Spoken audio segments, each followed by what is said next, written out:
মধ্যে ধাওয়া করতেছে, ক্ষতিগ্রস্তর দিকে চলতেছে। প্রত্যেকটি মানুষ সমাজের মধ্যে ক্ষতিগ্রস্তর মধ্যে আছে। আল্লাহ সুবহানাহু ওয়া তাআলা মিথ্যা বলে নাই। আল্লাহ সুবহানাহু ওয়া তাআলা কসম করে করতেছেন প্রত্যেকটা মানুষ বিপদগামী আছে, প্রত্যেকটা মানুষ বিপদগামী, এমনকি তারা ক্ষতিগ্রস্তের মধ্যে দোয়া করতেছে।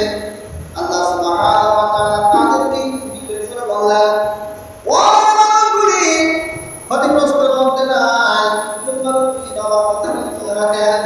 আল্লাহ তাআলা ওই মানুষদেরকে বলেছেন তারা ক্ষতিগ্রস্তের মধ্যে পড়বে না, তারা ক্ষতিও হবে না, তাদের কোনো সমস্যা হবে না, তাদের এই জমিনে কোনো বিপদ নাই, এই জমিনে তাদের কোনো কষ্ট নেই। আল্লাহ তাআলা বলেন এই জমিনটা তাদের জন্য একটু কষ্টকর হলো, মৃত্যুর পরে আল্লাহ রাব্বুল আলামিন তাদের জন্য জান্নাতের ফয়সালা করেছে।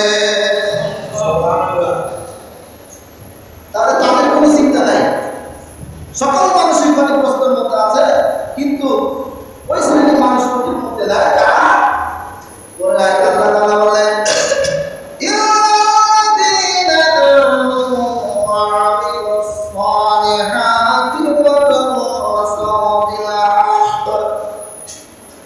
আল্লাহ তাআলার কাছে শুরু হয়ে গেল এক নম্বর ইন্নাল্লাযীনা আমানু, যারা ঈমানদার, ঈমান এনেছে, আল্লাহ তাআলার প্রতি ঈমান এনেছে, আপনাকে সাক্ষ্য দিয়েছে, আশহাদু বলেছে তারা কালিমা পাঠ করেছে, তাদের কোনো ভয় নাই, চিন্তা নাই, তারা ঈমানদার।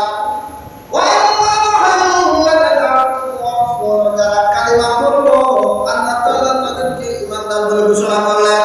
আর যারা ঈমান আনে, আর যারা ঈমান আনার পর আল্লাহ তাআলাকে বিশ্বাস করার পর রাসূলকে বিশ্বাস